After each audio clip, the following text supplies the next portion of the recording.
நான் போயிட்டு வந்தேன் அன்னைக்கு.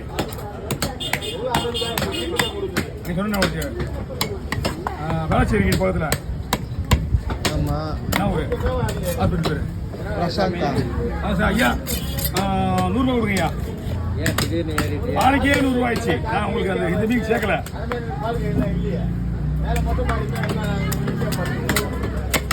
இதெல்லாம் பங்கு போடுறதா இல்லை ஒரே எடுத்துக்கு போதா?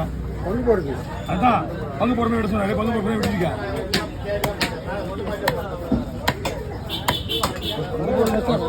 என்னப்பா? ஒரு 3 கிலோ 4 கிலோ இருக்கும். 4-5 கிலோ இருக்குமா? அவ்வளோதான் இருக்கும். அவரே வரல, நானா வெட்டி வச்சுட்டேன்.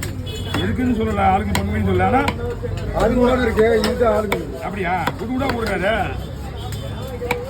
அது மீன் அப்படியே பிரியுது. அப்படியே மீன் நல்லா இருக்குது. மீன் அப்படியே பிரிஞ்சு வருது. அந்த மீன் அப்படிதான் இருக்கா. இன்னொரு ரசனா இருக்கு சிவப்பு மீன் ஒன்று. இன்னொன்று அதுக்கு கல் மாதிரி ரப்பர் மாதிரி இருக்கும்.